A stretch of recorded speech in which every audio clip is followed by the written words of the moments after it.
Notice, in the event of a temporary shutdown of the federal government beginning January 20th, all Library of Congress buildings will be closed to the public and researchers. All public events will be canceled. Not just the Library of Congress, all over this country. People who access and need government services are not going to be able to get them. 800,000 federal employees are going to be furloughed, people who depend on their paychecks to take care of their families.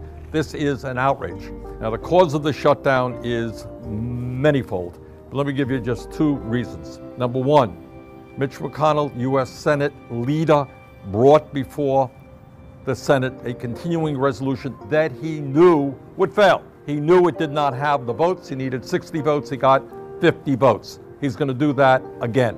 So I say to Mitch McConnell, why don't you sit down and negotiate rather than bringing bogus continuing resolutions before the Senate that you know will fail. But second of all, let me give you the story behind the story. And that is, if you think that every Republican is unhappy about a government shutdown, you are wrong. Check out what the Koch brothers believe. The Koch brothers are the second wealthiest family in America.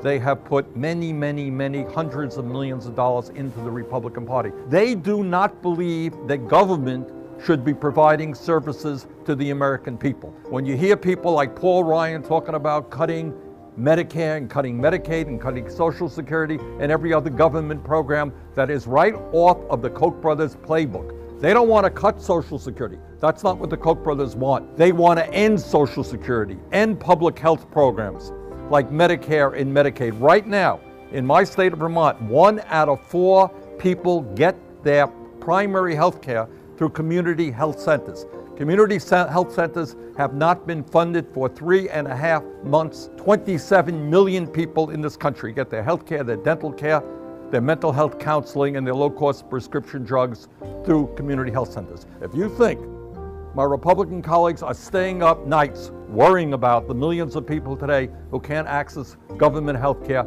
you would be mistaken. This, in my view, is part of a long-term plan to have people lose faith in the government, in the ability of government to respond to their needs. These Republican leaders want a government run by billionaires and for billionaires, not for and by the American people. So this government shutdown, I don't think, is an accident. I think it goes deeper than that, and I think it is part of the long-term anti-government ideology paid for by the Koch brothers and other billionaires.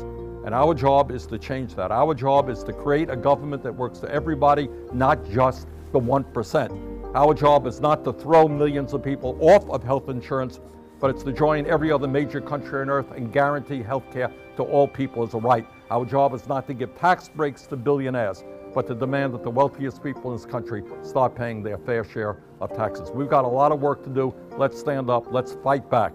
Let's create a government that works for all of us, not just the billionaire class. Thank you.